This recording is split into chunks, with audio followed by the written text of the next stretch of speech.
হোসেন সাইদিকে হাসপাতালে নিয়ে হত্যা করা হয়েছে বলে অভিযোগ করেছেন তার ছেলে শামীম বিন সাইদি। বুধবার রাতে মিরসরাই এক ওয়াজ মাহফিলে তিনি এই অভিযোগ করেন। নমরুদের নাম শুনেছি কোরআনে, ঠিক না? এইবার আল্লাহ দেখাইছে ওদের উত্তর ছবি না।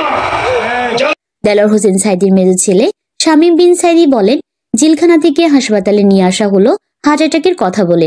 হার্ট অ্যাটাকের রোগী হুইল চেয়ারে চলে নাকি স্ট্রেচারে শুয়ে থাকে? তিনি আরো বলেন, 13 বছর নয়, 26 বছর নয়, 30 বছর বন্দী করে রাখলেও আল্লামা সাইদির মাথা নত হওয়া জানে না। তার চলে যাওয়া অস্বাভাবিক ছিল, কারণ তাকে হাসপাতালে নিয়ে হত্যা করা হয়েছে। আমরা এই হত্যার বিচার চাই।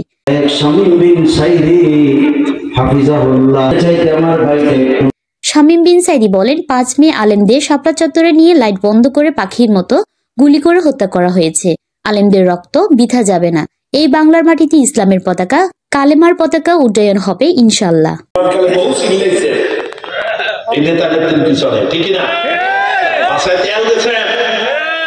আর এই রাস্তাকে ইসলামের শত্রুদের পিছনে আর তেল নয়, এবার তেল হবে কোরআনের পিছনে, ঠিক না? রাসূলের আদর্শ পিছনে, ঠিক না?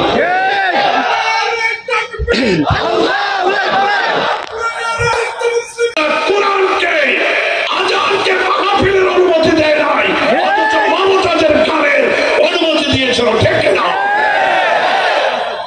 তোমার কলিজার মধ্যে এই ছেলেটা কি করে? কোন দল করে? নানাবাড়ির দল। ও কি মেন্টাল ডিজেজ?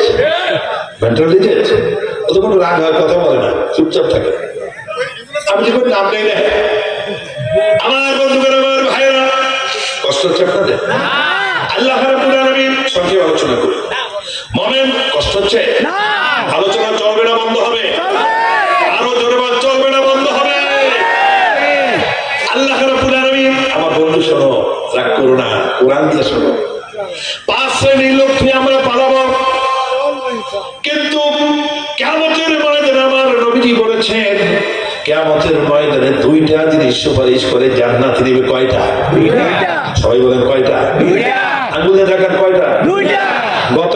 গত বছর